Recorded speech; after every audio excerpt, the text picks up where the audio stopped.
আজকের মর্নিংটা শুরু করে দিলাম এক্সারসাইজ থেকে। তো দেখো তোমাদেরও বৌদি এক্সারসাইজ করে ঘরেতে, দেখতেই পাচ্ছ। তো এক্সারসাইজটা করে খুবই হাঁপিয়ে গেছিলাম। তারপরে চলে এলাম বেডটাকে পরিষ্কার করার জন্য, কেন বাসি পড়ে রয়েছে।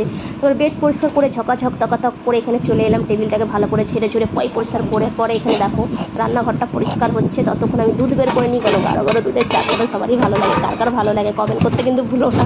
তো এখানে ফ্রিজটা পুরোপুরি আমার খালি, তো একটু মাছ ছিল বের করে নিলাম। এখানে দেখো ব্রেড সেঁকে নিচ্ছি, আর এখানে দুধ গাঢ় গাঢ় দুধের করলাম চা বানাচ্ছি। তোমাদের যদি খাওয়ার হয় তোমরা প্লিজ কমেন্ট করো, বারবার করে বলছি। তো যাই হোক, চাটা আমার পুরোপুরি রেডি। ব্রেড যেগুলো আছে না একদম করকর করে আমি ভেজে নিয়েছি, মানে একদম মুছে করে। তো এখানে বিস্কিট কিছু নিয়ে নিলাম। আর এখানে মর্নিংটা যে খুবই একটা সুন্দর মর্নিং, ঠান্ডা ঠান্ডা মানে ওয়েদার, ওফ কি জমে ক্ষীর। এখানে আমরা 3 জনে ছিলাম, 3 কাপ চা, সাথে ব্রেড আর বিস্কিট। তো চলো বসে পড়ি, হাঁপিয়ে গেছি। তো আজকে ছোট্ট একটা মিনি ব্লগ কেমন লাগলো তোমরা কিন্তু কমেন্ট করতে ভুলবে না। সবাই